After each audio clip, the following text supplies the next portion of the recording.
Ate, huwag mong sasabihin to kay Jonathan ha. Ikaw ba, minsan ba, nung may asawa ka pa, parang feeling mo nakukulangan ka sa atensyon ng asawa mo? O nung pagmamahal niya sa'yo? Minsan oo, minsan naman feeling ko sobra-sobra. Bakit? Feeling ko kasi parang hindi na ako mahal ni Jonathan. Usapang babae sa babae, ate ha. Alam ko naman na gets mo ko eh. Ano ka ba? Mahal na mahal ka nun, no? Kung alam mo lang pinagsasabi nun sa akin, hindi ko din sasabihin sa'yo dahil sinabi niyang huwag ko nga raw sasabihin. Tsaka, alam mo yung ganyan? Normal lang yan. Ano ka ba? Kahit na itanong mo sa ibang matatagal na mag-asawa, may mga panahon talagang feeling nila hindi na nila mahal ang asawa nila o hindi na sila mahal ng asawa nila. Hindi kaya may babae yun? Tingin mo ba, pagtatakpan ko yun kung may babae siya? Aba, yari talaga siya sa akin kapag nagkataon ha. Ayoko sa lahat, yung cheater. Wala yun. Baka nararamdaman mo lang yan dahil busy lagi ang asawa mo. O kaya, baka kasi nakukuha kong ibang atensyon niya. Kaya pasensya ka na ha. Magkasundo kasi talaga kami magkapatid. Pero kahit ganon, hindi ko siya ito-tolerate no kapag may babae siya. Okay lang yang makaramdam ka ng ganyan. Kasama talaga yun sa problema at pinagdaraanan ng mag-asawa. Diyan talaga kayo masusubok kung paano kayo magiging matatag sa pagmamahalan ninyo. Kaya wala yan. Maniwala ka sa akin. Nililinlang ka lang ng utak mo. Minsan, wala namang masama ang magkaroon ng kasama sa bahay ang mag-asawa. Lalo na kung kaanak ito.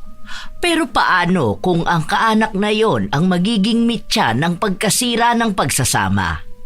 Ano kaya ang mangyayari kung may kailangan pang lumapit sa itim na kapangyarihan?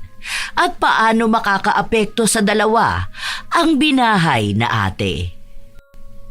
Hindi ba nakakahiya sa asawa mo na dito ako makikituloy sa inyo? Hindi yan. Alam na ba niya? Hindi pa. Ngayon ko palang sasabihin eh. Upo ka na lang muna dyan, ate. Love, nasan ka? Oh, love, nakauwi ka na agad? Akala ko ba may susunduin ka? Ay, may bisita pala tayo. Hello po. Si Ate Dina, ate ko, kapatid ko. Ah, may kapatid ka pa pala? Bakit hindi mo inimbitahan nung kasal natin? Wala naman siya sa Pilipinas nun. Broken kasi ako noon. Doon ako tumira ng halos 1 taon sa Hong Kong para makapag-move on. Wala akong kinausap na kahit na sino. Kahit nga ang mga magulang namin. Kailan lang ako ulit kumontak sa kanila eh. Grabe kasi talaga yung pinagdaanan kong sakit. Talagang parang gusto kong mawala na sa mundo. Parang ayoko nang makilala ang sarili ko. Kawawa ka naman po pala. Buti na lang bumalik ka ulit ng Pilipinas. Hindi ka pa kasi naipakilala sa akin ni Jonathan eh. Kaya akala ko wala siyang ate. Akala ko ang kapatid na lang yung isa, si Marvic. Nagsabi ako na may kapatid ako ah. Hindi lang natin masyadong kinilala yung pamilya natin dahil nag-focus tayo sa isa't isa. Imagine, 3 months pa lang tayo, nagpakasal na agad tayo. Sa bagay, tama ka nga naman. Welcome home pala ate. Buti na lang po bumisita ka dito sa amin. May pakisuyo nga ang ate. Kung okay lang ba daw sa'yo na dito na lang muna siya tumuloy. Hindi pa kasi naayos yung bahay na binili niya eh. Ayaw niya naman dun kina mama. Dun nakatira yung ex niya eh. Ay, sige, ayos lang. May 1 kwarto pa naman dyan. Pwede naman siya dun. Teka ha, ayusin ko lang pala. Bili na lang siguro tayo ng electric fan, ano? Sige, ako na lang bibili mamaya. Mainit ang naging pagtanggap ni Irene sa kapatid ng kanyang asawa. Mabait din naman at magaan ang pakiramdam niya rito. Tinutulungan din siya kapag nasa bahay siya. May trabaho si Irene, pero 2 beses sa 1 linggo lang siyang nasa opisina. Ang ibang araw naman, sa bahay ang trabaho niya. Kaya madalas na silang 2 ni Dina ang magkasama sa bahay. Minsan pa, nagising na lang si Irene na nagluluto na ng almusal ang kanyang hipag. Oh, ate, ang aga mo namang nagising. Ako na sana dyan. Kaya ko naman. Tsaka sanay na kasi akong gumising ng ganito kaaga. Nakakahiya naman sa'yo. Bisita ka sa bahay. Ano ka ba? Nakikitira kaya ako sa inyo? Anong sinasabi mong bisita lang? Halos mag2 linggo na ako rito. Hindi naman ako prinsesa. At hindi naman kita alalay, no? Malamang kikilos ako rito sa bahay. Huwag kang mahiya. Ikaw pa talagang nahiya sa sarili mong bahay, ha? Hindi lang po kasi ako sanay na may ibang nag-aasikaso sa bahay. Hanggat nandito ako, may kasama ka na, ha? Para naman makapagpahinga ka rin minsan. Hindi yung lagi kang tutok sa kapatid ko. Tapos lagi ka rin tutok sa trabaho mo. Pinagsasabihan ko nga yang si Jonathan na payagan ka namang gumala kasamang mga kaibigan mo. Hindi pwede na sa kanya lang iikot ang buhay mo. Sinasabi niya naman sa akin yon, ate. Ako lang din talaga yung may ayaw. Bakit naman? Iniisip ko lang kasi na simula nung kinasal kami, dapat sa kanya lang ang oras ko. Hindi naman pwede yung ganun, ano? Dapat may buhay ka rin na labas sa relasyon ninyo. Yung mga friends mo ba may mga asawa na? Yung 2 meron na, yung 2 wala pa po. Yung 2 may asawa na, sumasama naman dun sa 2 wala kapag nagkakayayaan. Opo, ako lang talaga yung hindi. Oh, nakita mo na? Asawa pa lang naman yan. Hanggat wala pa kayong anak, pwede ka pang sumama. Kung si Jonathan nga ay lumalabas kasama ng mga kaibigan niya, tapos ikaw ano, ayaw mo? Subukan mo rin para naman hindi ka manawa agad sa buhay may asawa. Nakukumbinsi ni Dina si Irene na sumama sa mga kaibigan nito. Noong una, medyo nag-aalangan pa siya. Pero hindi nagtagal, natutunan na rin niyang tama nga rin dapat na sumama siya. Minsan pa kasi na nagyaya ang isa sa mga kaibigan ni Irene. Walang pasok sa trabaho si Jonathan. Ate, hindi ko alam kung paano ako magpapaalam. Kapag day off kasi ni Jonathan, kaming 2 talaga yung laging magkasama. Araw-araw na nga kayong magkasama. Nakatira naman kayo sa iisang bahay. Hindi ko pa nasubukan na magpaalam sa kanya kasi nagaya yung isa kong friend doon nga sa bahay nila kasi mag-isa lang din siya. Bale, kaming 5 ang nandun. Tapos mga bandang 8 p.m. pa kami makakauwi. Magsabi ka na sa asawa mo. Sige na, papayag yan. Kapag hindi pumayag, isumbong mo sa akin. Yari sa akin yan. Sinubukan nga ni Irene na kausapin ang kanyang asawa. Pero kami lang naman ang nandun. Talagang 5 lang kami. Bakit nagpapaliwanag ka pa, love? Okay lang naman sa akin lumabas ka kasama sila. Saka mga kaibigan mo naman yun.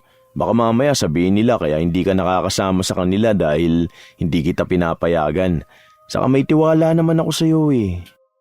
Mga 8 p.m. na kami nun makakauwi. Sunduin na lang kita. Ay, anong oras ba? Ihatid na lang pala kita. Day off mo pa naman. Paano yung plano natin? Yung mga kaibigan mo, bihira lang magsabi at magyaya sa'yo. Yung plano natin, pwede naman yun hanggang sa susunod ko pang day off . Hindi naman mawawala day off ko. Sige na, pag nag-enjoy ka dun, magiging masaya rin ako. Matutulog na lang ako. Basta sabihan mo ako kung anong oras kita susunduin, ha? Thank you, love. Masaya si Irene dahil simula nung ikinasal sila, yun lang ulit ang araw na magkikita-kita sila ng mga kaibigan niya. Masaya ang araw nila. Nagkwento siya ng tungkol sa pagsasama nila ni Jonathan. Hanggang sa isa sa mga kaibigan niya na may asawa ang nagbahagi ng karanasan niya tungkol sa panloloko. Swerte pa rin pala talaga ako sa asawa ko. Ni minsan hindi ko yung nakita na nagloko o tumingin man lang sa ibang babae. Awang-awa si Irene sa kaibigan niya.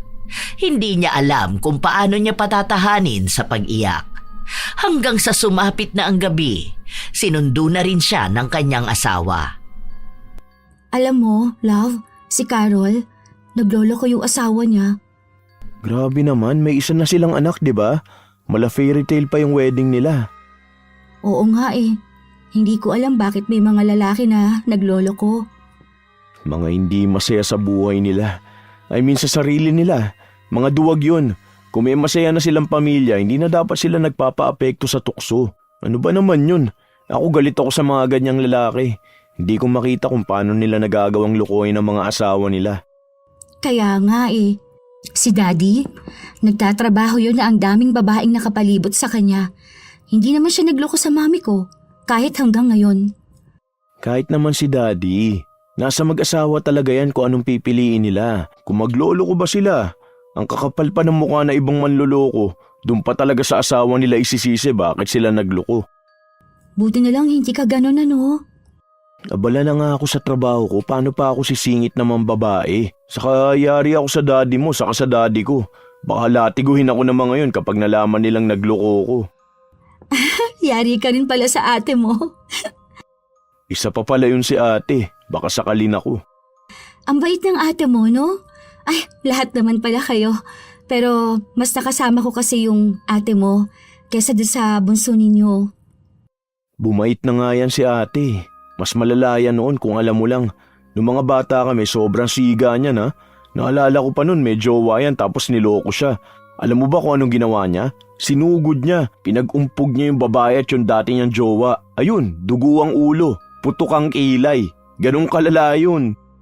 Nakakatakot naman pala yun kalabanin. Saka hindi naman yan mabilis magalit kapag wala ikakagalit. Masyadong maano ang moralidad nun. Kapag alam niyang kasalanan at bawal, talagang hindi niya ito tolerate. Hindi ka pala talaga pwedeng mambabae. Yari ka dun sa kanya. Nung nakaraan nga, pinagbabantaan ako. Babalatan daw ako ng buhay kapag sinaktan kita. Mabuti nilang pala nakasama natin ang ate mo. Uy, kahit naman hindi natin kasama yon, hindi naman kita lolokohin, no? Biro lang. Ito naman. Masayang nagtatawanan ng mag-asawa hanggang makauwi sila ng bahay. Wala si Dina, kaya alam nilang tulog na ito. Nung gabi rin na yon ay may nangyari sa mag-asawa. Masaya lang silang dalawa. Kinabukasan, nung wala na si Jonathan, naiwan na naman ang maghipag. Ang aga mo palang natulog kagabi, ate. Hindi naman ako tulog noon. Nasa kwarto lang ako, nanonood, kaya rinig ko yun. Ay, nakakaya naman. Pasensya ka na, ate. Ano ka ba? Normal lang naman yon dahil mag-asawa kayo o tapos bahay nyo to. Nakakahiya dahil may ibang tao kaming kasama. Napalakas ata ang boses ko kagabi. Medyo napalakas nga. Ang ninipis naman kasi ng mga pader ng bahay ninyo. Paano kapag may mga anak na kayo niyan? Dapat sa susunod, palagyan nyo pa ng harang para hindi marinig ng mga bata kung sakali man. Tapos kayo na lang din yung magpigil, hindi pa? Nasanay kasi kami na kaming dalawa lang yung magkasama eh. Hindi ko na naaalala na may ibang tao pa pala dito sa bahay. Pasensya ka na talaga, ate. Okay na yon. Siguro basta sa susunod kapag may mga anak na kayo, ayusin nyo na lang. Masasanay din kayo niyan. Ay, oo nga pala, kumain ka na ba? Naka-fasting ako, ate. Mamaya pang 12 ang kain ko. Ang payat mo na nagpa-fasting ka pa. Ayoko kasing tumaba, ate. Nitong mga nakaraan kasi kain ako ng kain. Ang sarap ba naman ng luto mo? Hindi na. Huwag ka magbawas ng timbang mo. Ang ganda na nga ng katawan mo. Ayoko, ate. Mas lalo akong tataba nito kapag hindi ako consistent. Wala ka pang anak. Huwag mong tipirin ang sarili mo. Hala. Sige, kumain ka dyan. Hindi na nakatanggi pa si Irene, lalo na nung mismong si Dina ang nagsandok para sa kanya. Sa mga sumunod na araw, palaging ganon ang nangyayari. Hanggang sa ilang buwan na ang lumipas, padagdag ng padagdag ang timbang ni Irene. Napansin na rin ito ng asawa niya. Hindi talaga maisara, love. Sobrang sikip. Try mo. Hindi na lang ako hihinga. Hindi talaga kaya. Baka mamaya masira pa tong damit kapag pinilit mo. Kapag kumain tayo mamaya dun sa dinner party, baka bigla matanggal tong zipper. Maghanap ka na lang na ibang damit. Ito pa naman yung gusto ko. Kaso nga hindi kasya. Baka may iba kang medyo maluwag. Wala na nga eh. Hiram ka kaya kay ate. Ang taba ko na kasi, no? Bakit kasi nagpakataba ka? Akala ko ba nagda-diet ka? Nahihiya naman kasi ako kay ate. Kapag sinabi kong ayokong kumain, nagluluto naman siya. Baka mamaya bigla yun magtampo kapag tumanggi ako. Si ate, ang payat na niya ngayon. Iyon nga yung napansin ko. Buti pa si ate, no? Ang bilis niyang pumayat. Sasama ba siya sa atin mamaya? Oo, kasi dalawa kayong inilista ko ron eh. Nahihiya tuloy akong sumama. Kahit na anong pilit ni Irene, hindi niya talaga maisuot ang damit na gusto niya. Paano nga naman niya magagawa yon kung pinataba na siya ng hipag? Habang si Dina, mas numipis at naging balingkinita ng katawan. Para bang nagkapalit sila ng hubog. Ate, baka may damit ka dyan na pwede kong magamit? Pili ka na lang dyan. Ano yung hawak mo? Ito nga dapat yung susuotin ko kaso hindi naman nakasya sa akin. Pwede ko bang sukatin? Ay sige lang ate, hanap muna ako ng pwede kong maisuot. Nagkasya kay Dina ang damit, kaya hiniram na lang niya. Hindi man maamin ni Irene na naiinggit siya, yon ang nararamdaman niya. Para sana sa kanya ang magandang damit na yon, pero hindi kaya ng katawan niya.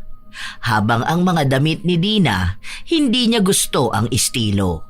Masyado kasing simple at ayaw niya ng ganon. Hindi bagay para sa kanya. Pero wala siyang magagawa. Anong oras na at magsisimula na ang handaan sa trabaho ng asawa. Pagpunta nila ron, si Dina ang naging agaw atensyon. Nagagandahan sa suot niyang damit habang nagmukhang alalay si Irene. Hindi pa naman siya sanay sa ganon. Kaya nung umuwi sila, iyak siya ng iyak. Ang pangit ko na. Sobra. Bakit ba ang taba ko? Hindi ka naman pangit, love. Hindi naman pangit ang mga matataba eh. Kahit na, hindi ako sanay sa ganito. Love, gusto kong pumayat ulit. Ikaw ang bahala. Mag-diet ka na lang kung gusto mo. Tanong mo kay ate kung anong paraan ginagawa niya. Kaso kasi, luto ng luto si ate mo eh. Kausapin mo na lang. Siguro naman maiintindihan niyang gusto mo magpapayat, di ba? Kung titingnan, hindi naman ganon kataba si Irene. Sadyang hindi lang siya sanay na ganon tumaas ang timbang niya. Isa siya sa mga babaeng kahit na hindi naman sobrang laki ng katawan, basta may dagdag timbang, iisipin ng hindi katanggap-tanggap. Nasanay kasi siya noon na payat lang siya. Walang umbok sa tiyan at nakakasuot ng mga hapit na damit. Kaya sinubukan niya ulit magpapayat. Ano ka ba naman? Bakit hindi mo inubos to? Ayoko na po ate, nakaka-calorie deficit ako. Ano ba naman yung mga imbento mo na ganyan? Nagpapapayat kasi ako ate, hindi ako pwedeng sumobra sa kain. Ayoko sa katawan ko. Hindi ka naman sobrang taba. Bakit? May problema ka ba sa mga matataba? Wala naman ate, pero nai-insecure kasi ako eh. Hindi yan. Magtatampo talaga ako kapag hindi mo to kinain. Ako pa naman nagluto niyan. Habang niluluto ko yan, iniisip ko na magugustuhan mo, tapos ayaw mo pala? Pasensya ka na ate ha, ayoko na talaga. Simula sa pagtanggi ni Irene, doon na rin ang araw na tila ba nagkaroon ng agwat sa kanilang dalawa ni Dina. Parang kapag silang dalawa na lang ang magkasama sa bahay, para bang hindi sila magkakilala. May mga pagkakataon pang nagiging magkasalungat na ang kanilang opinyon na nakakaapekto na rin sa samahan ng mag-asawa. Minsan pa, kinausap ni Jonathan ang asawa. Parang hindi kayo okay ni ate. Paano? Minsan kasi gusto niya yung masusunod. Parang kapag gusto niya dapat gusto ko rin. Hindi naman yun pwede, love. Hayaan mo na lang sana. Matanda na rin kasi yun eh. Hindi naman kasi pwede yun eh. Kausapin mo kaya ang ate mo. Hindi kasi yun nakikinig sa akin eh. Kaya nga sabi ko na pagbigyan mo na lang. Kawawa naman ako nun. Hindi naman pwedeng lagi na lang akong mag-adjust para sa kanya, di ba? Pero kung kaya mo naman, ikaw na ang gumawa nun, di ba? Lalo na kayong dalawa madalas na magkasama sa bahay. Ayoko rin naman na hindi kayo nagkakasundo. Kausapin mo na lang si ate, ha? Mabait naman yun eh. Kaso lang minsan kasi hindi mo yun maintindihan dahil nga ang daming pinagdaraanan sa buhay. Yung sa edad niyang yan, wala pa siyang asawa. Sige na nga. Ako na lang ang magpapakumbaba sa kanya. Kahit na hindi rin sanay si Irene na unang humingi ng tawad, lalo na kung alam naman niyang wala siyang nagawang mali, siya ang unang kumausap sa hipag. Nagkaayos ulit silang dalawa. May napag-usapan lang sila na kapag ayaw ni Irene, wag na lang siyang pilitin, para naman daw hindi na sila magkagulo. Isang hapon, Be, gusto mo bang turuan kita paano magluto ng paboritong ulam ni Jonathan? Marunong naman na ako magluto ng tinola, ate. Anong tinolang pinagsasasabi mo? Hindi naman tinolang paborito nun, kundi kare-kare. Ha? Kailan pa? Simula nung mga bata pa lang kami. Talaga ba? Kasi alam ko yun ang ayaw niyang pagkain eh. Kapag nasa labas kami, hindi niya ino-order yung kare-kare. Malamang, hindi niya kasi gustong luto ng iba. Nakalimutan kong sabihin sa'yo. Halika, tuturuan kita. Tingnan mo kapag tayong nagluto nun, kakain siya. Hindi ko talaga alam na gusto niya pala yun. Medyo hindi pa talaga kayo gaanong magkakilala ng kapatid ko, ano? Sa bagay, ganun talaga yun eh. Habang magkasama kayo, doon lang kayo magkakakilanlang maigi. Baka nga ate, pero sa susunod na linggo pala, nandito si na mama. Mama mo? Hindi po, si mama niyo ni Jonathan. Oh, pupunta raw ba? Hindi niyo po ba nakakausap? Mahina raw lagi signal nila doon. Alam mo naman signal doon sa Bicol.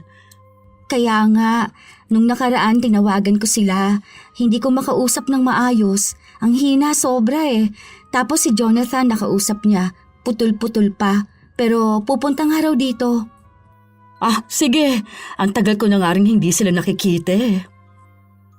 parang kahit nasabihin nyo ni Dina, tila ba hindi ramdam na gusto nga niyang makasama ang mga magulang niya. Nagpatuloy ang mga oras hanggang sa natapos sila sa pagluluto. Pagod na pagod noon si Irene, kaya nagpaalam na muna siyang matutulog. Anong oras na rin noon at malapit nang umuwi ang asawa niya. Nagpapagising na lang siya kapag dumating si Jonathan. Ngunit noong nagising siya, tapos nang kumain ang dalawa. Gising ka na pala, love. Kain ka na. Anong oras na ba? Bakit hindi niyo man lang ako ginising? Ang sarap ng tulog mo eh. Pagod na pagod ka kaya hindi na kita ginising. Ang sarap ng ulam. Siya talagang nagluto niyan. Talaga ba? Ang galing naman talaga ng asawa ko na yan. Ang sarap mo magluto ah. Natuto ka na agad kay ate. Ako lang mag-isa kakain yan? Oo, tapos na kami. Magsha-shower lang din ako. Si ate matutulog na yata. Okay lang, wala namang hugasin sa kusina. Nahugasan ko naman lang lahat yun. Eat well, love. Hindi kumibo si Irene pero sobrang sama talaga ng loob niya. Hindi niya akalain na kumain si Jonathan nang hindi man lang siya hinihintay. Gusto pa naman sana niyang makita ang reaksyon ng asawa sa luto niya. Tapos ang mangyayari, siya lang ang mag-isa sa kusina. Kaya kahit na kaninang umaga lang siya kumain, hindi niya tinikman ang ulam. Naluluha na siyang bumalik sa higaan nila. Naghihintay na baka suyuin siya ng asawa. Oh, ang bilis mo naman yata kumain, love. Konti lang ba kinain mo? Diet ka na naman? Pumayat ka na nga, oh. Hindi ako kumain. Fasting ka? Wala akong gana. Baka dahil dun sa iniinom mo. Yung para hindi ka magutom o kaya hindi ka nagkikrave. Yun ba? Hindi kumibo si Irene. Ipinaparamdam niya sa asawa na masama talaga ang loob niya. Pero wala itong pakialam sa kanya. Humiga lang si Jonathan matapos nun ay humihilik na agad. Ni hindi man lang tiningnan kung maayos ba talaga siya. Kaya naiyak na lang siya. Hanggang sa magising sila kinabukasan, hindi pa rin nawawala ang sama ng loob niya. Akala niya kapag naitulog niya yon, magiging maayos na siya. Pero hindi pala. Mas lalo pang ang sumama ang loob niya noong mas nakikipagtawanan pa si Jonathan kay Dina kaysa sa kanya. Tara na dito, Irene. Hindi ka pala kumain kagabi? Eto na, yun na to. Hindi ako kumakain ng kare-kare. Ayoko niyan. Ganon? Hindi maganda sa diet mo? Baka mag-itlog lang ulit siya mamaya. Sige, akin na lang pala ito. Huy, pengi ako ha. Huwag mo yung kainin lahat, Dina. Ang dami mo na kayang nakain kagabi. Akin na lang to, no? Akin na lang. Kuha ka lang konti. Ang kulit naman.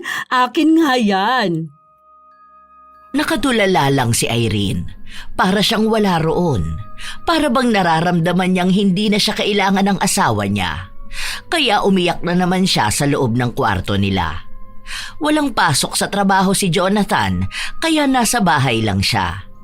Ni hindi man lang ito pumasok sa kwarto nila para hanapin siya. Parang mas masaya pa nga na hindi siya kasama.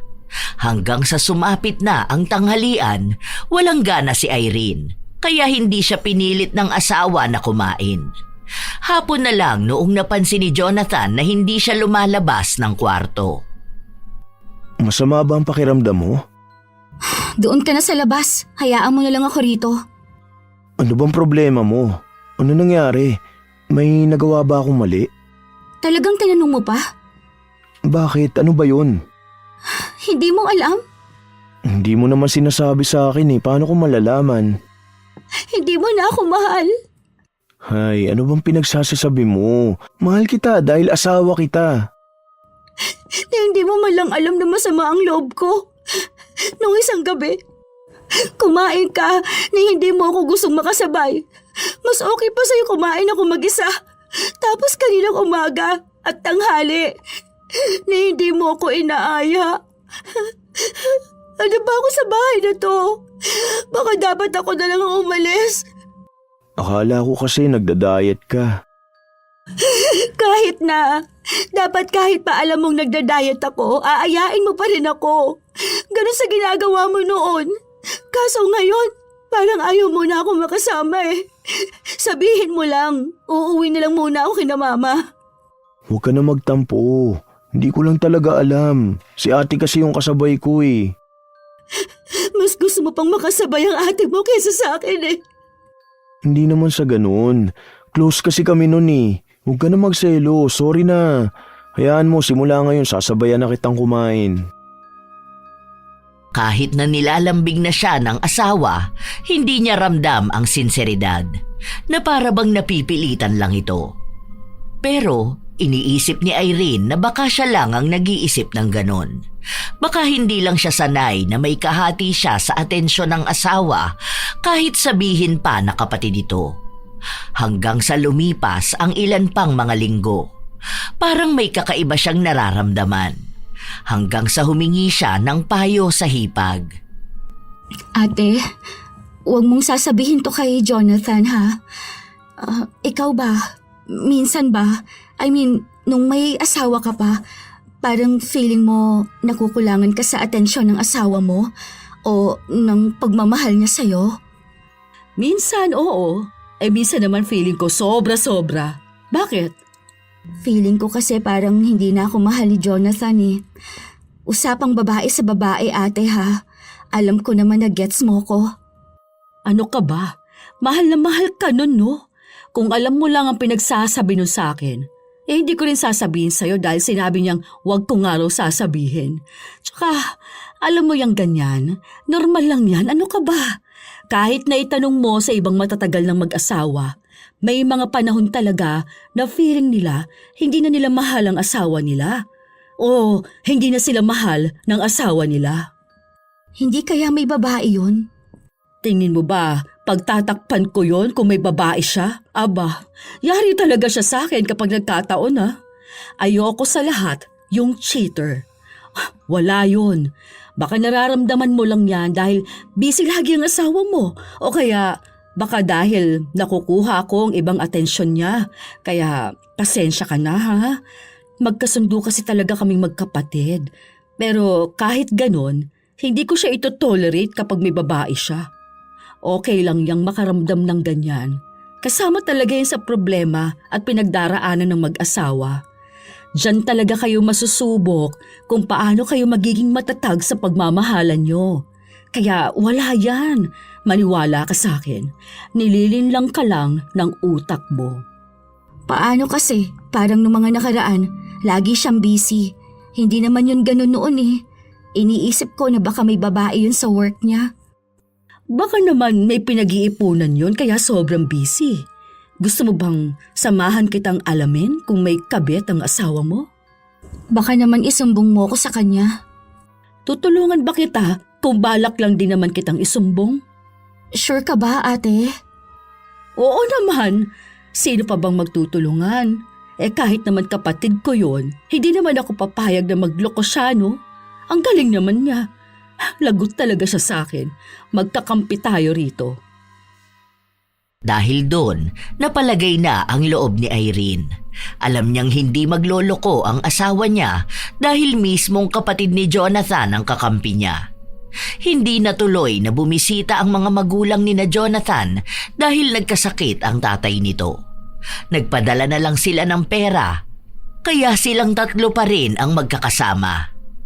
Ilang linggo pa ang lumipas, wala naman silang nakikita o nababalitaan na may kinakatagpong ibang babae si Jonathan. Sinundan na nila sa trabaho, nag-abang na rin sila ng uwian pero wala naman itong kinakausap na ibang babae. Madalas na kasama ni Jonathan ay ang tropa niyang kilala rin ni Irene. Sinubukan niyang kausapin ang asawa ng mga katrabaho ni Jonathan. Wala naman daw silang naririnig sa mga asawa nilang naging babae ni Jonathan. Kaya napanatag ang loob ni Irene na hindi naman pala siya niloloko ng asawa niya. Hanggang sa nakausap niya ang isa sa mga kaibigan niya.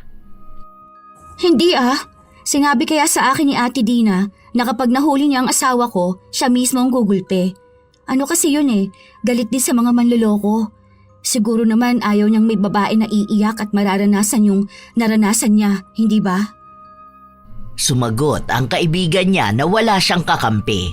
Dahil kahit pasabihin na ayaw ni Dina sa mga manloloko, hindi maikakaila na pagtatakpan niya pa rin ang kapatid niya. Sino nga naman daw ang mas matimbang? Si Irene na asawa lang ni Jonathan o ang kapatid na nakasama ng matagal? Doon na napaisip si Irene na baka nga tunay na hindi niya kakampi si Dina. Pinapalabas lang na siya ang pinapanigan dahil lang sa ayaw nitong mapahiya at masabihan. Kaya si Irene na lang mismo ang nag-imbestiga. Love, ikaw ba gumalaw nitong phone ko? Yung nag-send ng mga messages? Oo. Bakit?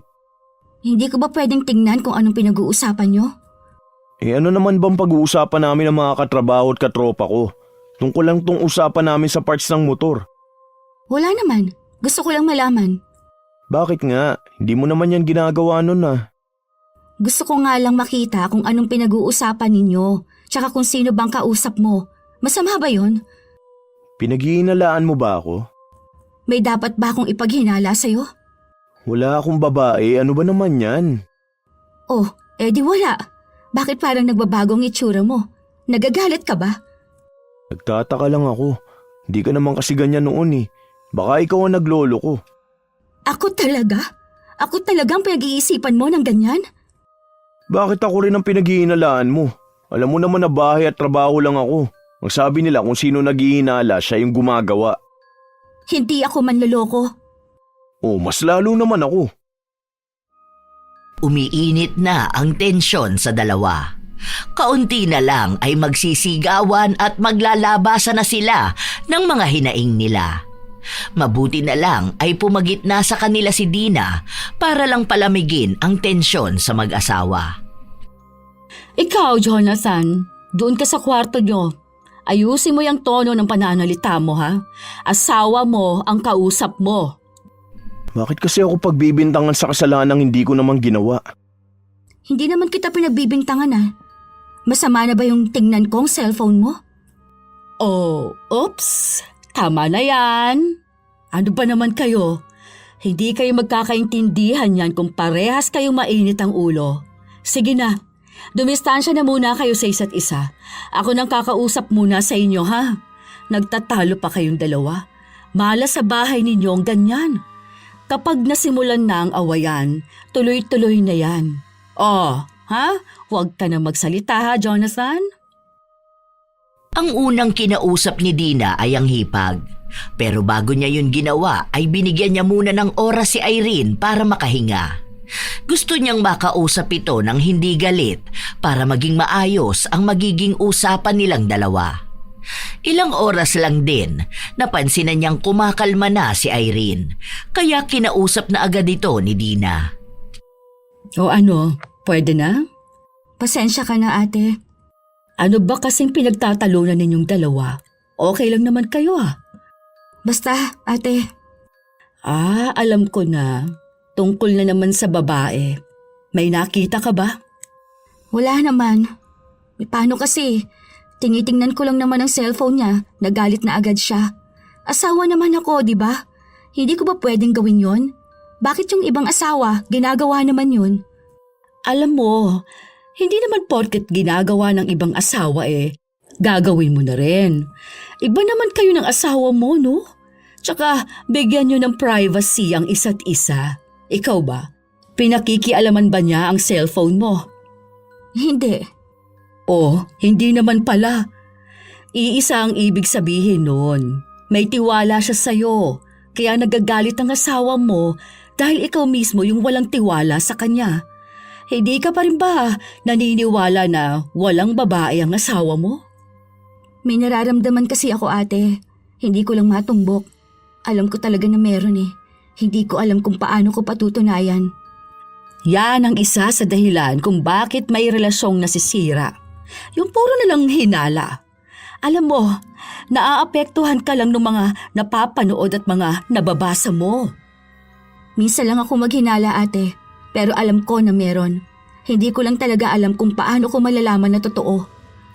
Hinala nga lang. Tayo pa namang mga babae, kapag naghinala tayo akala mo talaga totoo na. Gets kita dahil babae rin naman ako. Naghihinala rin naman ako pero napatunayan ko na hindi naman talaga lahat ng hinala totoo. Kaya nga, hinala lang.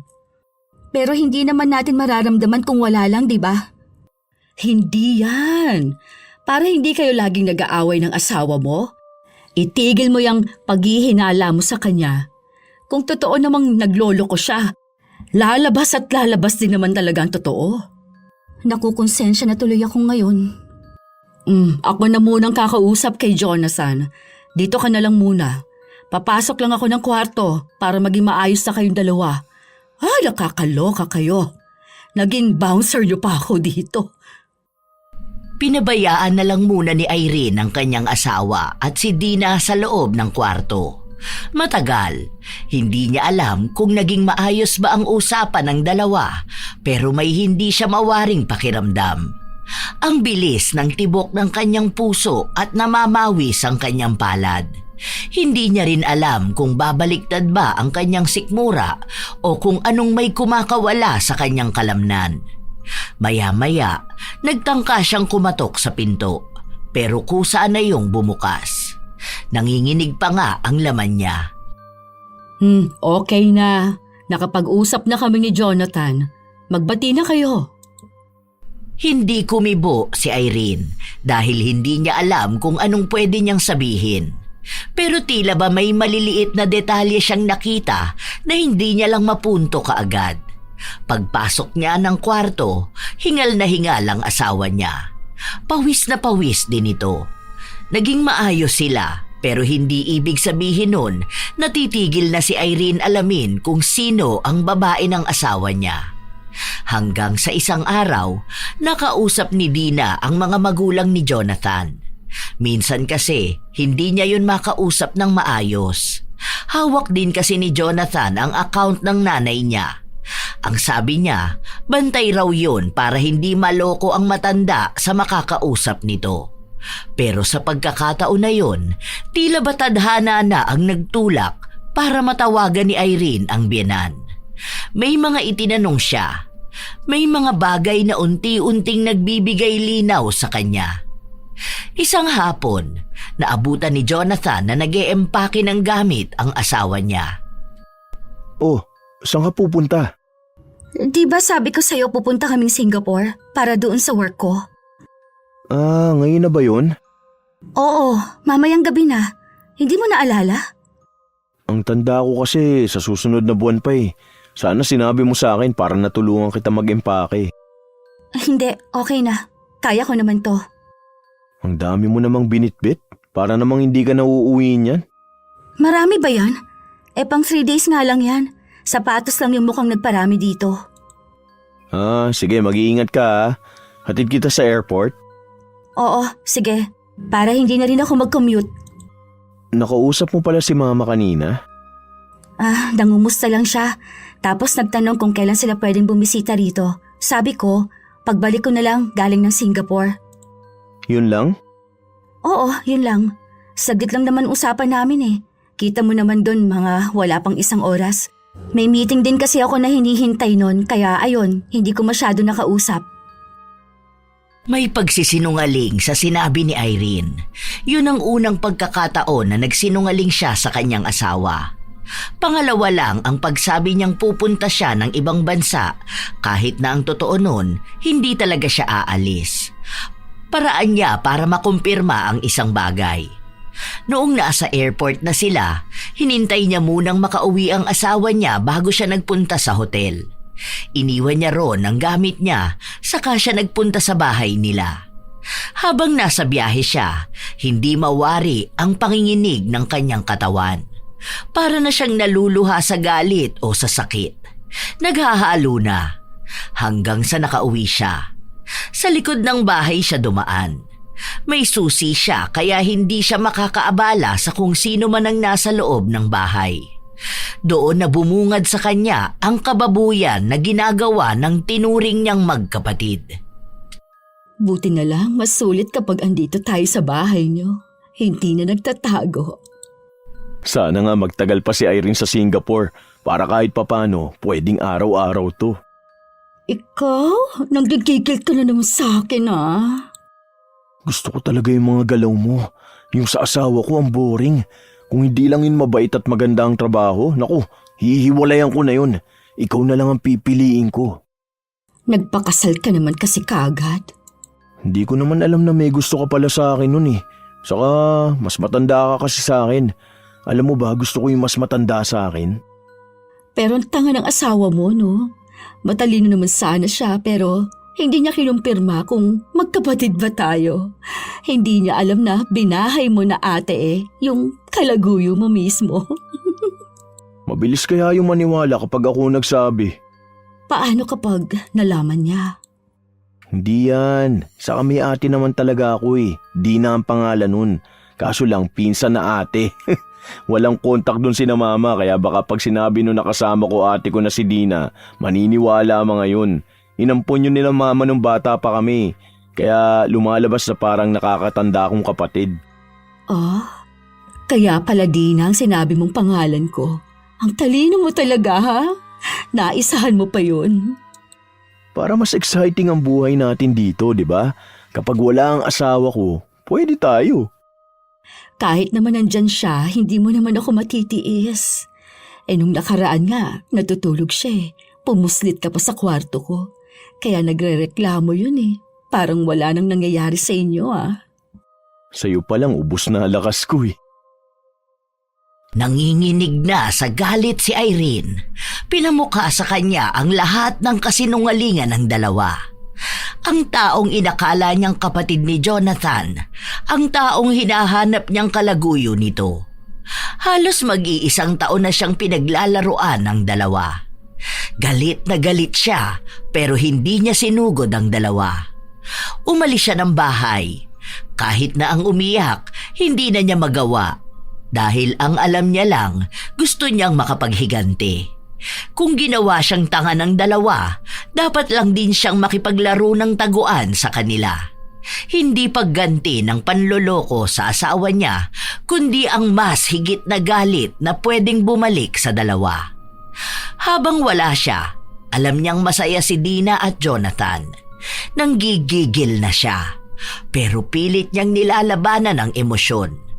Alam niyang kapag emosyon ang pinanigan niyang magdesisyon, matatalo siya. Bilang wala rin siyang kayang gawin para sa mabilisang pagganti, ginawa niyang lumapit sa taong kayang gumamit ng itim na kapangyarihan. Noong natapos sila sa paggawa ng ritual, bumalik siya sa bahay nila na para bang wala siyang alam. Ang asawa niya pa ang kunwaring sumundo sa kanya. Ano, kumusta naman kayo ron? Ganun pa rin naman. Nakapag-close lang agad ng deal. Kayo, kumusta naman kayo sa bahay? Okay naman kami ni ate. Masarap ba? Ha? Yung pasalubong kong pagkain, hindi mo na kasi binitawan eh. Oo. Ganito sana ipapabili ko sa'yo kaso lang hindi ko na nasabi. Paano mo kasi masasabi nagmamadali ka ng umuwi? Parang mas atat ka pa sa bahay. Hindi may nahabol kasi akong palabas noon. Nagtatampo ka ba? Hindi, biro ko lang yon. Hanggang sa makauwi sila, pigil na pigil pa rin si Irene na sabihin sa dalawa kung ano ang alam niya. Nandidiri na siya sa asawa niya na kahit tabihan niya, halos ayaw na niya. Hindi niya rin alam kung paano niya titingnan si Dina. Isang babae na minsang inakala niyang maituturing niyang nakatatandang kapatid na nagpapayo sa kanila. Nawala na siya ng respeto sa dalawa. Lumipas ang ilang mga araw at linggo. Napapansin niya ang kakaibang hawak ng dalawa sa isa't isa. Harap-harapan siyang niloloko. Dati hindi niya yun napapansin. Dati akala niya kapag ganun, gawain lang talaga ng magkapatid. Ngayon, alam na niya kung anong ibig sabihin ng mga tinginan, ng mga asaran at ng mga haplos.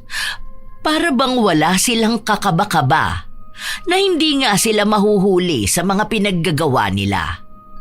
Minsan nga, binibigyan na lang ni Irene ng oras ang dalawa para naman masulit na nila ang kawalangyaan nila bago sumapit ang mga parusa nila. Isang araw, sina Irene at Dina na lang ang naiwan sa loob ng bahay dahil 2 araw mawawala si Jonathan dahil sa trabaho nila. Kumain ka na ba? Oo, kanina pa. Hindi mo ako inaya. Hindi ko naman alam na kakain ka na. Bakit may balat ng mang inasal dito? Nag-order ka? Oo, tapos nagsaing na lang ako ng kanin. May ulam ako niluto dito Ayaw mo ba nito? Ayoko. Bakit? Akala ko ba kumakain ka nito? Gusto ko ako nagluto. Tsaka ayoko ng pagkain na ng iba. Gusto ko yung akin lang. Anong pinagsasasabi mo? I mean, cravings ba? Nagsasayang ka lang ng pera sa cravings mo. Pwede sana na ipunin na lang yon. Para naman kung sakali na magkakaroon kayo ng anak, hindi ba? Hindi naman kami magkakaroon ng anak ni Jonathan. Bakit? Baog ka ba? Hindi naman. Wala na kasing nangyayari sa amin Ayoko na kasi sa kanya. Saka naisip ko, ayoko siyang maging ama ng magiging anak ko. Loka! Ano na naman yung biro mo? Totoo nga ang sinasabi ko, ate. Kahit sabihin mo pa sa kapatid mo. Ang diin naman nun. Ay, sige na nga. Ako na lang ang kakain mag-isa nito. Ilang araw pa ang lumipas, naiinip na si Irene na makaganti. Hanggang sa umuwi siya isang araw at nasa tapat pa lang siya ng pinto, naririnig na niyang tila ba nahihirapan ng dalawa. Mahinahon lang siyang lumapit sa mga yon. Nasa sala ang dalawa. Walang damit pang itaas si Jonathan habang nakaduster lang si Dina. Grabe! Parang may humihiwa talaga sa sikmura ko. Sobrang sakit. Aray ko. Sakit, grabe. Ang sakit naman itong lalamunan ko. Para ako natinik. Kaso, gumagalaw yung tinik, aray ko. Sakit. Irene, tulungan mo kami. Ano ba kasing ginawa ninyong dalawa? Baka naman kasi may ginawa kayo na hindi nyo naman dapat ginawa. Wala naman. Grabe. Kakaiba yung sakit. Aray. Kada gagalaw ako, kumikirot ang banda rito sa sikmura ko. Grabe naman. Aray ko. Uminom kaya kayo ng gamot? Baka naman kinakabag ka na niyan kasi nakadaster ka lang tapos nakabuka ka. Wala ka pa atang panty. Aray! Dalhin mo na kaya kami sa... aray ko. Mamaya ng konti. Magpapahinga muna ako. Grabe pa naman traffic banda sa may simbahan. May prosesyon kasi dun eh. O kaya bukas na lang siguro ng umaga. Anong bukas pa? Hindi na nga namin kaya eh. Aray ko, dalhin mo na kami sa ospital. Ayoko na. Para na akong mamamatay nito. Mamatay agad? Hindi yan. Baka may nakain lang kayong hindi dapat kainin. Pagod din kasi ako ngayon. Inom lang kayo ng tubig, baka gumaling din yan. Pinabayaan ni Irene ang dalawa na magdusa sa sakit na hindi sila hinahayaan na makagalaw. Nanghihina kasi ang dalawa kaya walang ibang narinig buong magdamag kundi ang paghingi ng tulong ng dalawa. Tinatawag nila si Irene para tulungan silang dalhin sa ospital. Para hindi niya marinig ang ingay ng dalawa, nagpatugtog na lang siya. Alam niyang makakatulog siya ng maayos dahil alam niyang nagsisimula na nga ang paghihirap ng dalawa na matagal na niyang hinihintay. Halos 10:00 na noong nagising siya kinabukasan. Naabutan niya sa sala ang dalawa, nakahiga sa sahig.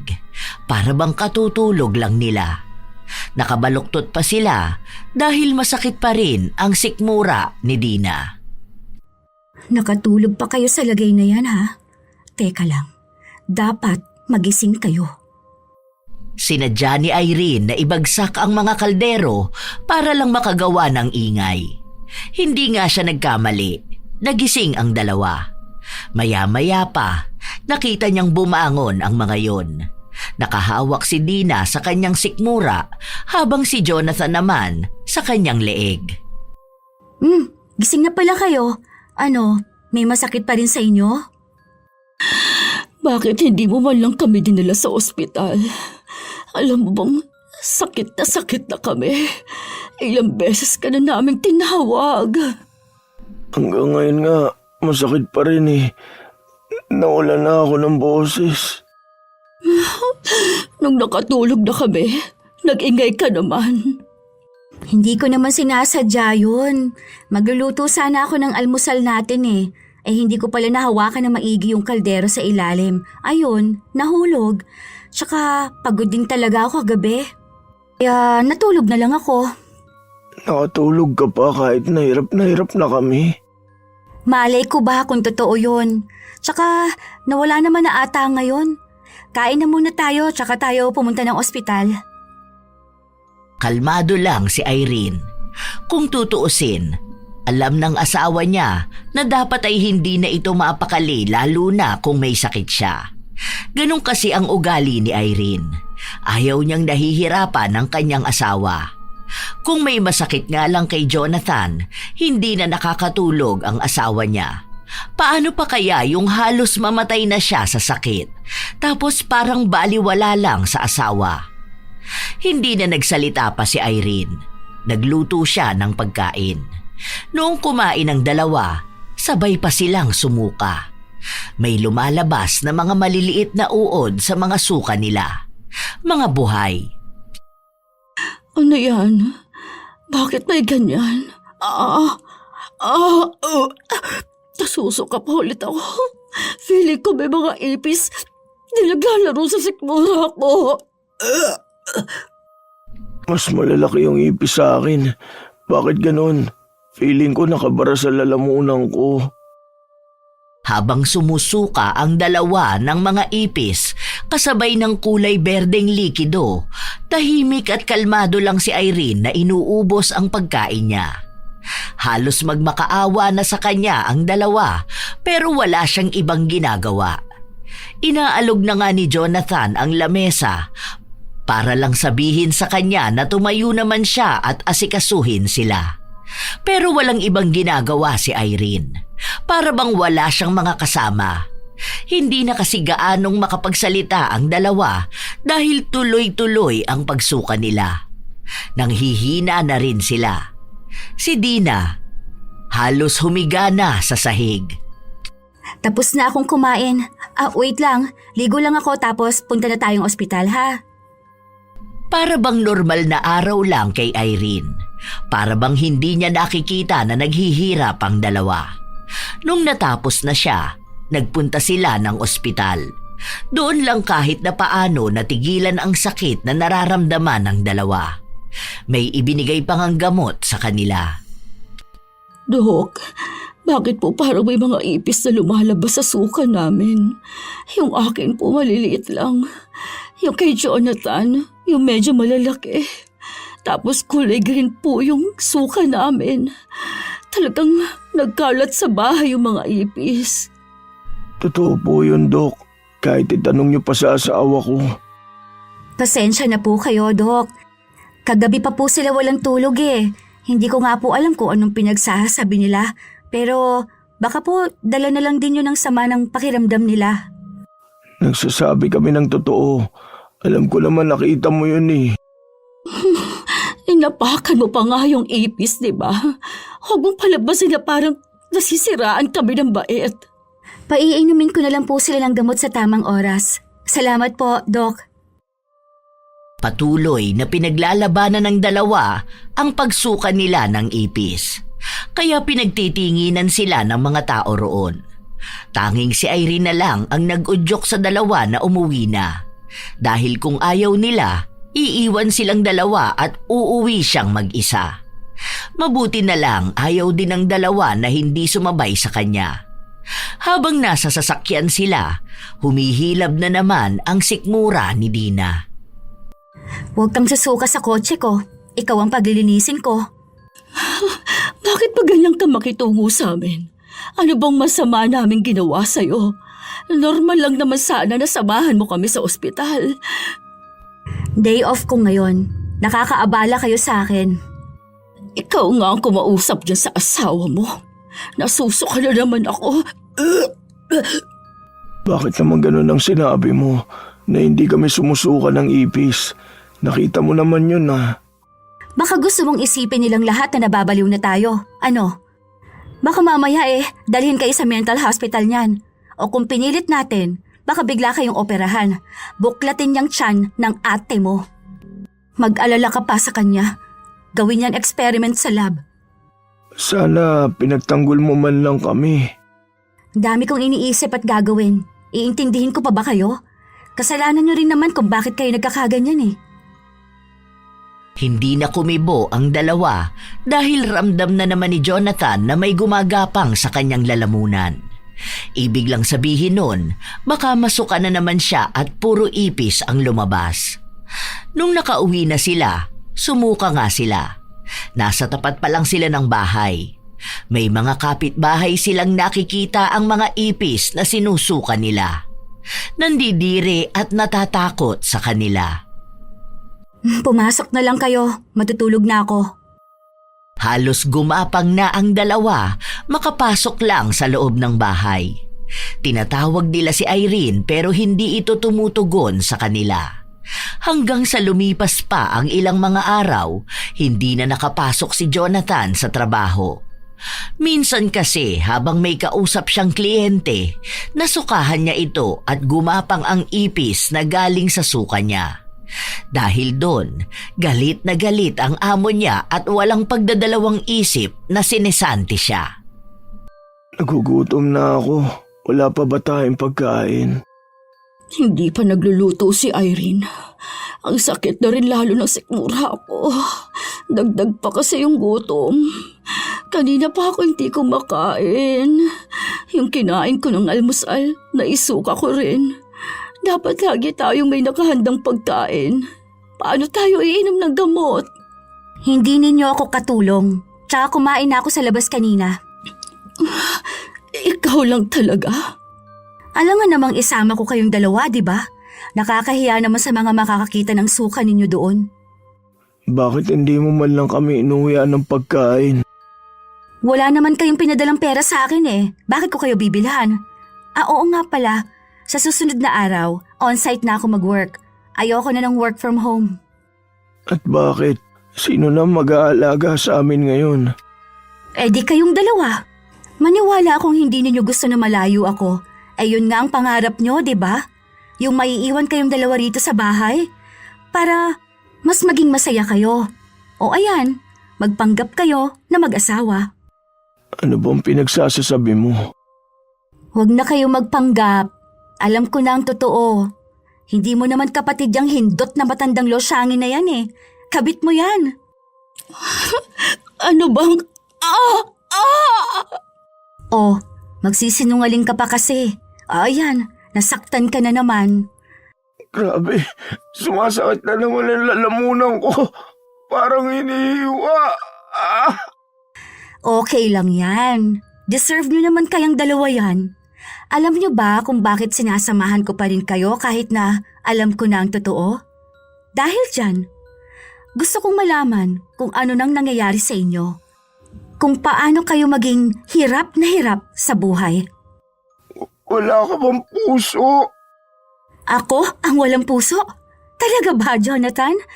Kung wala akong puso, mas wala kang kaluluwa. Isipin mo yon. Ipinakilala mo sa akin ang ate mo kunwari. Pero inuwi mo pala ang kabit mo. Nagpapanggap kang mahal mo ko, na loyal ka sa akin, yun pala, harap-harapan mo kung tinatarantado. Ginawa ninyo akong tanga, di ba? Sinong hindi magagalit doon? Kaya ngayon, damahin ninyo kung anong ibig sabihin ng galit ko. Hindi ako aalis hanggat hindi ko nakikita na nagdurusa kayong dalawa. Bakit kailangan mo pa kaming panoorin na masaktan? Dahil yon ang gusto ko. Patas lang tayo. Gusto niyo akong makita nun kung paano maghirap, di ba? O ngayon, kayo naman ang panonoorin ko. Mas masaya yon sa part ko dahil makakabawi na rin ako sa inyo. Ang sakit. Ito na naman. Parang inalo pa yung bitok ako. Namilipit ng higit pa ang dalawang manloloko. Nakatayo lang si Irene habang pinapanood kung paano magdusa ang dalawa na halos yakapin na ang sahig sa sobrang sakit na kanilang nararamdaman. Umiiyak na rin si Dina. Nagmamakaawa siya dahil hindi na talaga niya kinakaya. Pero hindi pa tapos sa kanila si Irene. Hindi pa sapat sa kanya na basta lang naghihirap ang dalawa. Ilang araw pa ang lumipas, unti-unti nang kinukuha ni Irene ang mga gamit nila. Saan mo dadalhin yan? Yung iba, ibebenta ko. Yung iba naman, ilalagay ko sa bago kong bahay. Bagong bahay? Lilipat tayo ng bahay? Ako lang. Mag-asawa tayo. Simula nung niloko mo ko, hindi na kita tinuring na asawa ko. Hindi ako mandidiri sa asawa ko. Pero sa'yo, nandidiri ako ng sobra. Mas nandidiri pa ako sa pagkatao mo eh. Kaysa sa mga ipis na lumalabas dyan sa bibig mo. Kasalanan mo kung bakit ako naghanap ng iba. Hindi ko yun kasalanan. Minahal kita ng sobra. Nang higit pa sa kaya kong ibigay sa sarili ko. Pero anong ginawa mo? Ha? Mas pinili mo pa rin na lokohin ako. Mas pinili mo na magkaroon ka ng babae. Tapos doon pa sa matanda na doble sa edad ko. Mas kadiri yun. Ilang lalaki na rin ang sumausaw sa matanda na yon, tapos sinausawan mo pa? Ako? Proud ako na ikaw lang ang naging lalaki ko. I mean, proud ako sa sarili ko na ibinigay kong sarili ko sa iisang lalaki pagkatapos ng kasal. Siguro kaya hindi pa tayo binibiyayaan ng anak dahil alam ng Diyos na may pagkakasala kang ginawa sa akin. Kung nagawa mo lang sana lahat at naibigay mo ang pangangailangan ko, hindi naman ako maghahangad ng ibang babae. Mali ka dyan. Malandi ka talaga. Hindi mo na ako madadaan sa mga ganyan mo. Hindi na uubra sa akin ang ganyan. Hindi mo na ako mapapalambot dahil lang sa paninisi mo sa akin. Mababait naman sana mga magulang mo. Malas lang sila na ikaw ang naging anak nila. Ang sakit ng lalamunan ko. Nakabara kasi dyan ang mga salita at kasinungalingan na sinabi mo sa akin. Nagpatuloy ang buhay ni Irene. Sa iisang bahay pa rin sila nakatira. Siya na lang ang maaasahan ng dalawa. Wala namang pera si Dina, kahit si Jonathan walang trabaho. Kaya ang pagkain nila kay Irene lang manggagaling. Kaya halos isang beses lang sa isang araw sila kung kumain.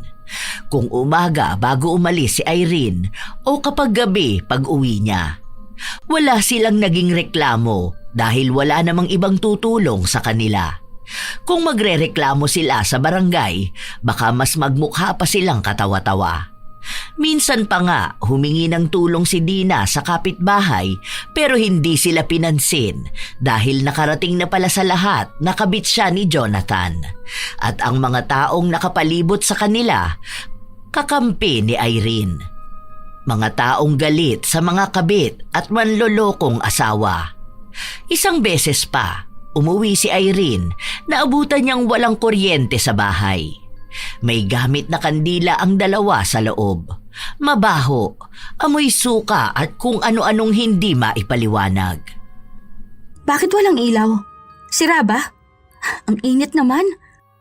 Naputulan ng kuryente. Ay, totoo ba? Hindi ka pa ba masaya sa mga nangyayari sa amin? May mas higit pa bang parusa ang gusto mong ipataw sa amin? Huwag mo akong kakausapin ng ganyan. Wala kang karapatan. Dahil hirap na ako. Ano pa ba ang gusto mo?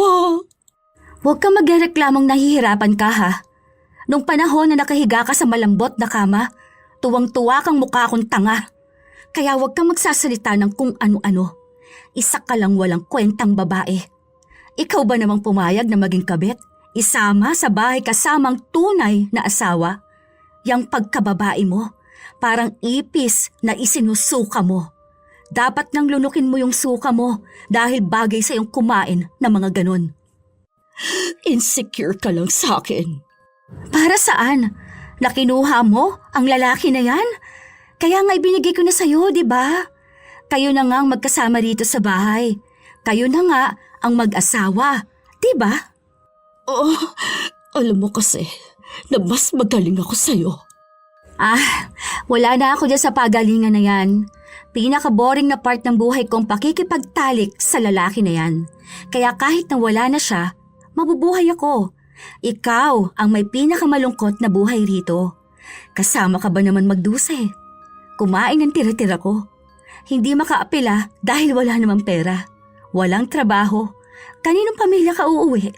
Hindi ka naman mahal ng mga magulang mo. Kaya ka nga kumabit dahil akala mo yon ang ibig sabihin ng pagmamahal. Paano mo nga naman malalaman kung anong tunay na pagmamahal sa hindi? Kahit isang beses, hindi ka nakaranas nun. Pwede bang tumigil ka ng buwisit na babae ka? Kapag ako nakabawi ng lakas, yari ka sa akin. Kita mo na? Hirap ka na. Naiinis ka na sa akin dahil alam mong totoo. Ay, bakit ko ba inaaksaya ang oras ko sa'yo? O siya, aalis na pala ako. Teka, paano kami rito? Yung pagkain nyo? Ito pala, nagdala na ako. Baka sabihin nyo nakalimutan ko na naman Huwag mong sabihin dito lang kami. Alam nga naman sa bahay namin. Baka bigla mong akitin ang tatay ko. Ang init dito. Hirap na kami. Ang init, ang lamok. So, problema ko ba yun? E di magbayad kayo ng kuryente. Hindi ka na talaga naaawa sa amin. Kung hindi ako naawa, sana hindi ko kayo binilhan ng pagkain ngayon. Sana, ibinenta ko na agad yung bahay tapos pinalayas ko na kayo. Hindi naman, di ba? Kaya may bait pa rin namang naiiwan sa akin. Hindi lang ito yung bait na inaasahan ninyo. Hindi ito yung pangmartira na bait, no? Bahala na kayo dyan. Kaya nyo na yan. Kung mahal nyo ang isa't isa, dapat sa hirap man o sa ginhawa, magkasama kayo. O ayan, magkasama kayo sa hirap. Hindi lang puro pasarap. Kahit na anong pakiusap at pagmamakaawa ng dalawa, hindi pa rin sila pinakinggan ni Irene. Umalis ito at umuwi sa bahay na binili niya. Payapa siyang natutulog doon habang naiisip niyang hirap na hirap ang dalawa sa mainit at malamok na lugar. Noon, kapag wala siya, gumagawa ng milagro ang dalawa. Ngayon na iniiwan na niyang magkasama ang dalawa, hindi na nila magawa yon dahil pareho na silang nahihirapan. Mga tanghali na nung umuwi si Irene sa kabilang bahay. Wala siyang trabaho kaya ang gagawin niya, lilinisin ang bahay. Alam niyang puno yun ng suka. Ayaw niyang pabayaan ang bahay dahil kapag natapos na ang pagsasampa niya ng kaso sa asawa, ibebenta niya ang bahay na yon. Naabutan niyang tulog ang dalawa. Anong oras na mga tulog pa kayo, ha? Sige, magising kayo ngayon. Kumuha ng tubig si Irene. Ibinuhos niyang direkta sa dalawa. Nagulat ang mga ito kaya napabalikwas ng tayo. Habang si Irene, para siyang walang ginawang mali. Nagwalis pa nga siya at kinuskos ang mga natuyong suka. May mga patay na ipis kaya yun din ang nililinis ni Irene. Ano ba yan?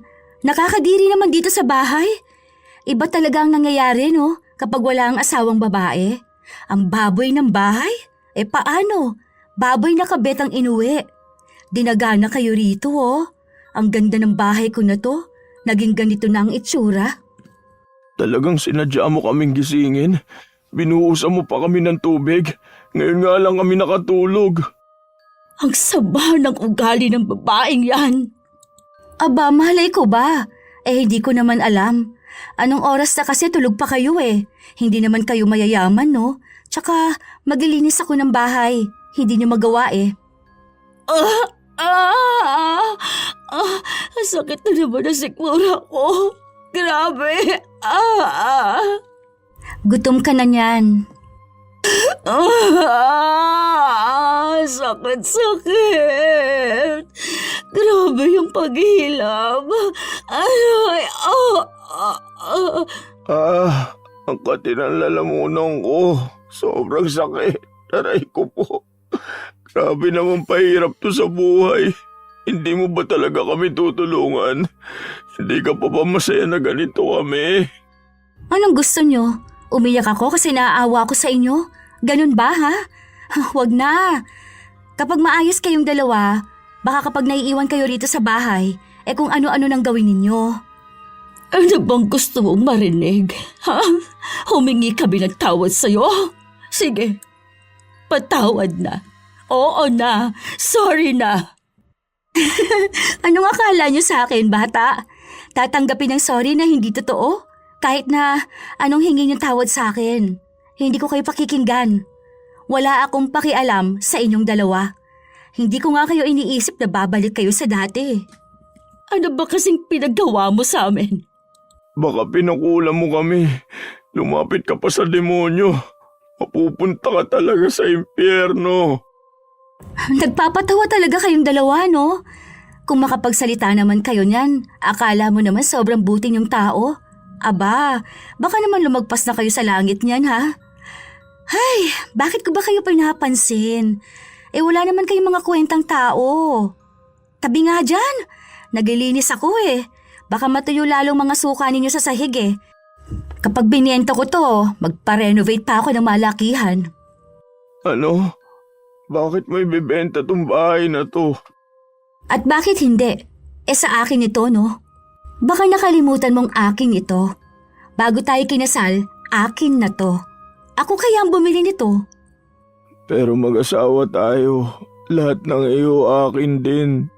Hindi mo na maalala ang pinirmahan natin? Tandaan mo yon para alam mo kung ano lang ang iyo. Hindi pa rin ako papayag. Mag-asawa pa rin tayong dalawa. Kung anong desisyon mo, dapat alam ko. Hindi na ngayon. Dahil nilalakad ko ng annulment nating dalawa. Ayoko na maging asawa ka, no?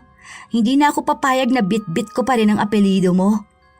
Malapit na yon, tsaka malapit ka na rin palang makulong. Nagsampa kasi ako ng kaso sa'yo eh. Malinaw lahat ng ebidensya. May mga kuha ako ng video, pictures, mga convo ninyo at yung mga statement ng mga kapitbahay natin na inuwi mo at binahay mo ang kabit mo. Pasok yun sa adultery. Ay ikaw babae naman, mapapalayas ka rin. Ewan ko saan ka mapupunta. Bahala ka na sa buhay mo. Matanda ka na eh. Maghanap ka na lang ng ibang lalaki na pwede mong pikutin. Hindi ka naman maibabahay ng lalaki na to sa kulungan eh.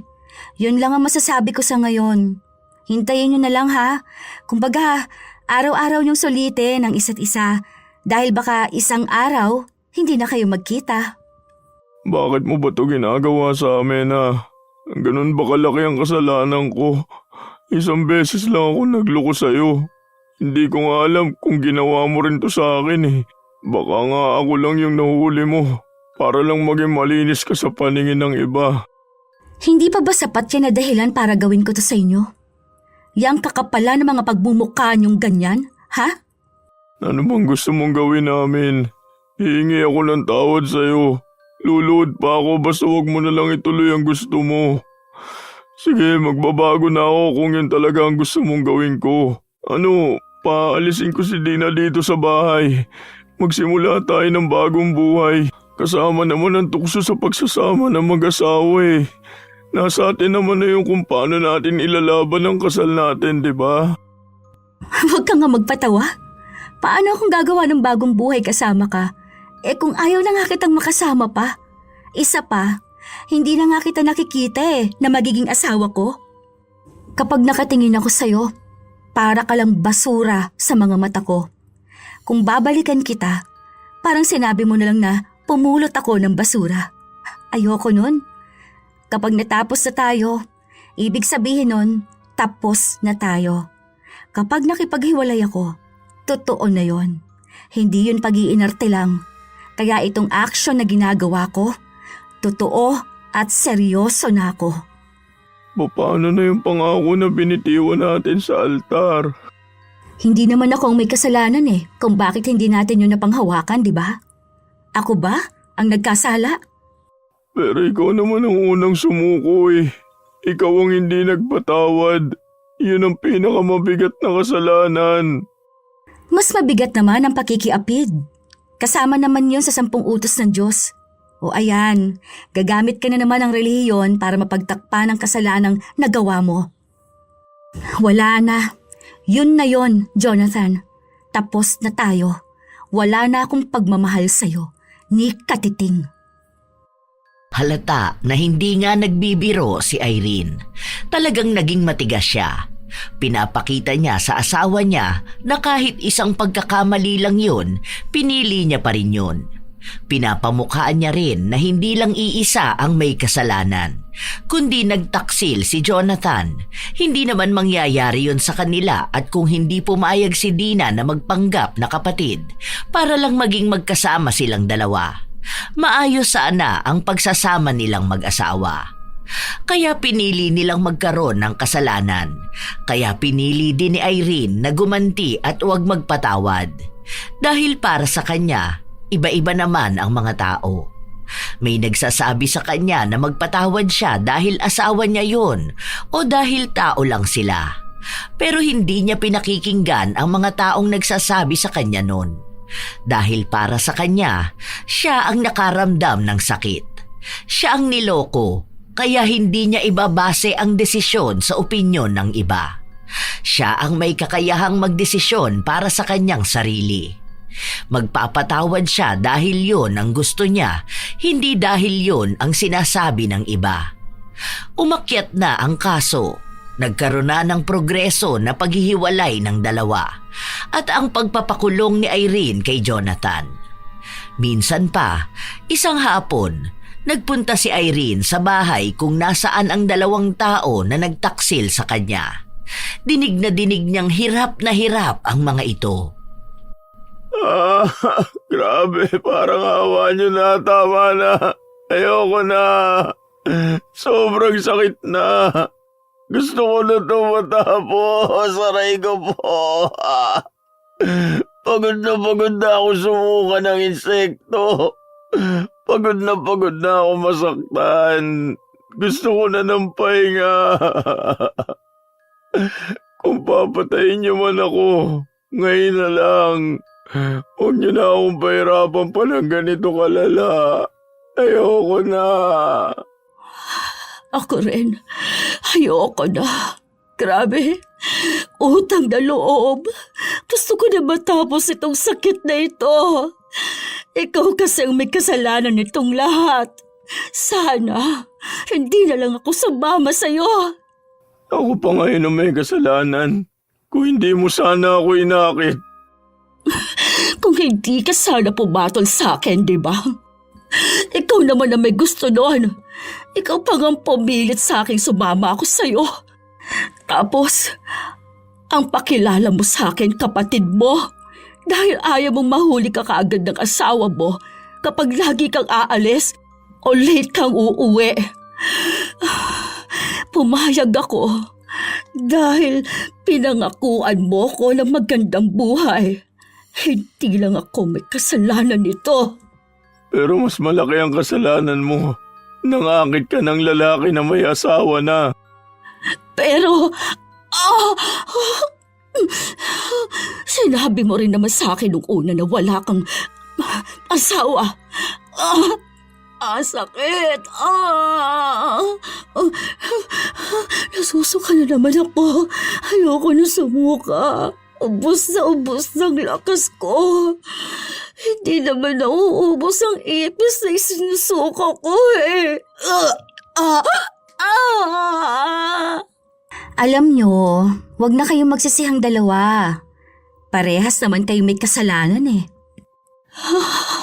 Parang awa mo na, patawarin mo na ako. Alisin mo na kung ano man ang inilagay mo sa akin. Pangako, iiwan ko ang asawa mo. Kung alam mo lang kung paano ako nagsisisi sa mga nagawa kong mali. Gusto kong magkaroon ng bagong buhay. Parang awa mo na.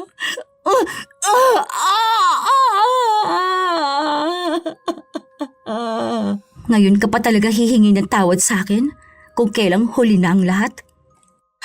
Dahil ngayon ko lang napagtanto kung anong maling nagawa ko.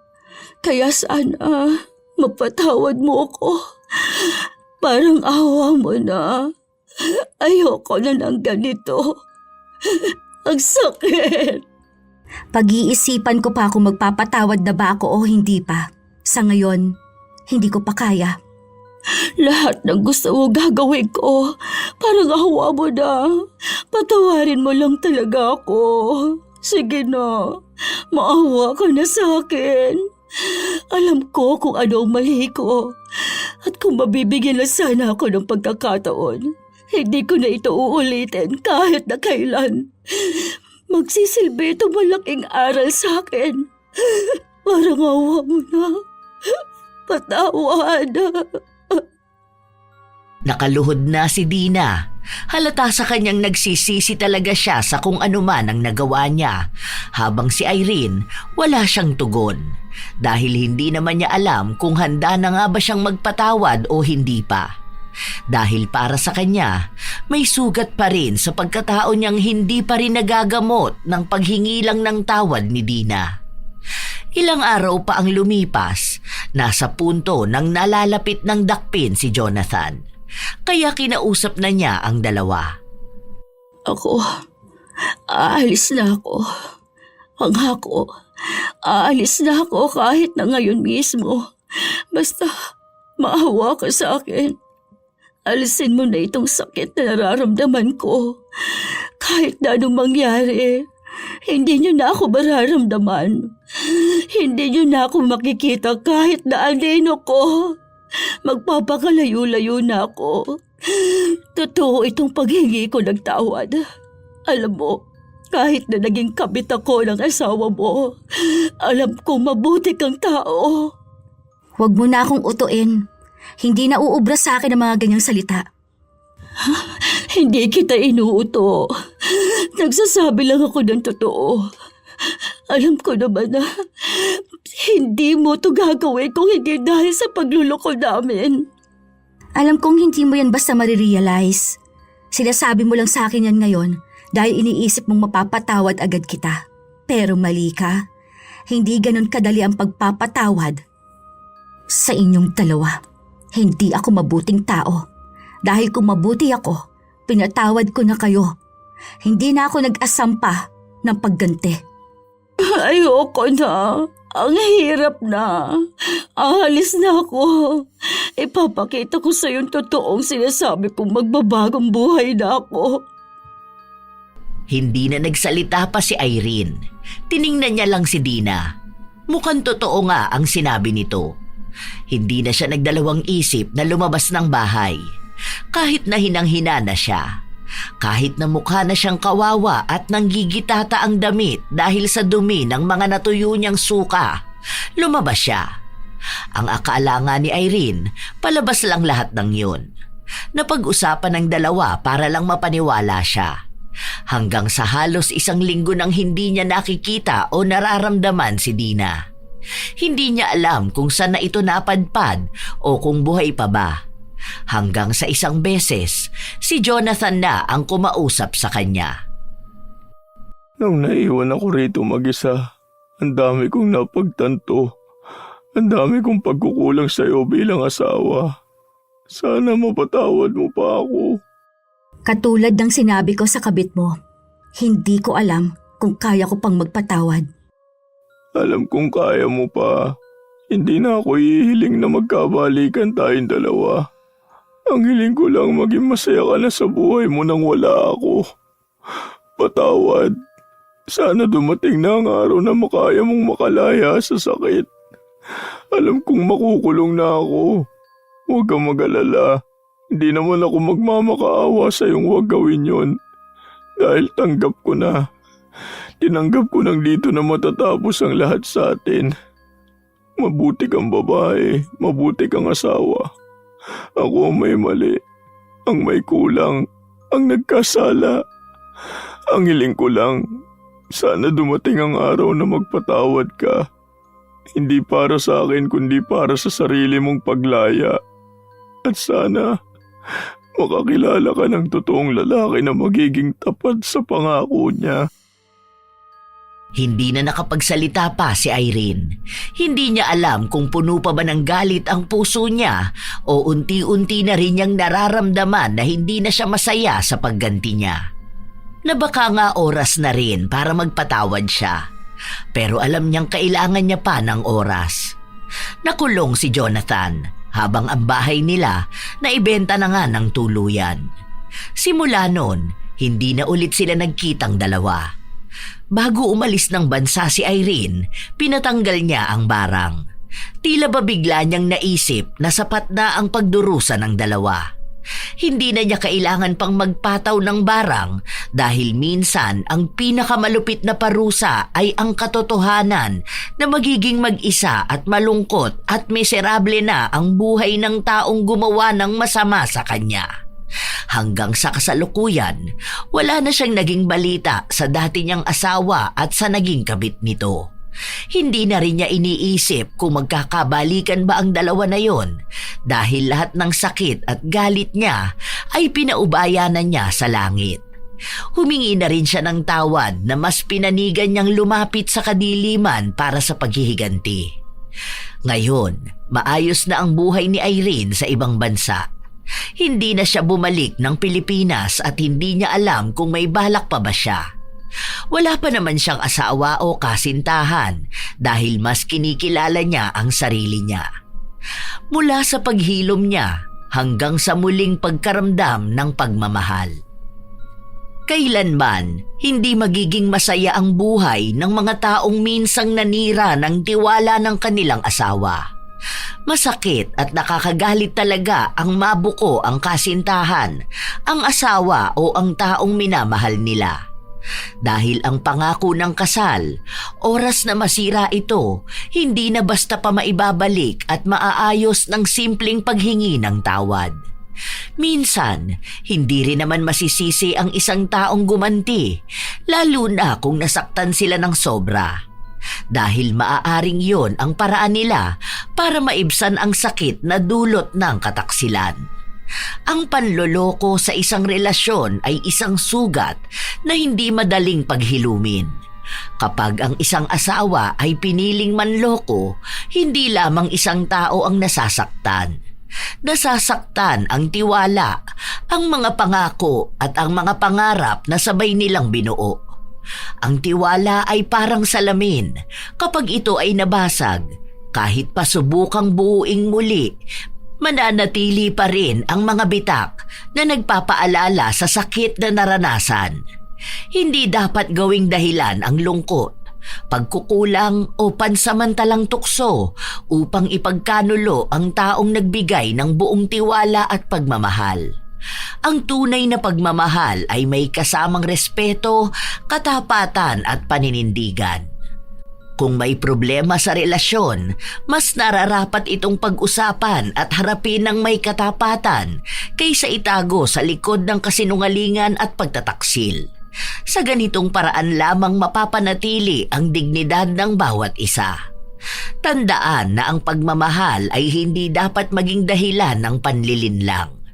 Kung hindi na kayang maging tapat, mas mabuting maging totoo kaysa patuloy na manakit. At para sa mga nasaktan, tandaan na ang pagpapalaya at pagtanggap ay hindi pagkawala. Ito ay isang hakbang patungo sa kapayapaan at muling paggalang sa sarili. Kaya mga apo, huwag piliin magloko dahil wala nang masasaya pa sa pagsasama na tapatang pagmamahal. Kayo ba mga apo? Ano sa tingin nyo ang ginawa ni Irene? Tama lang bang naghiganti siya bago nagpatawad? Maaari niyong ibahagi sa amin ang inyong opinyon at komento tungkol sa ating bagong kwento. Naway nakapaghatid ito ng magandang aral. Ito ang inyong Lola Telang at maraming salamat sa palagi ninyong pag-aabang at pakikinig mga apo.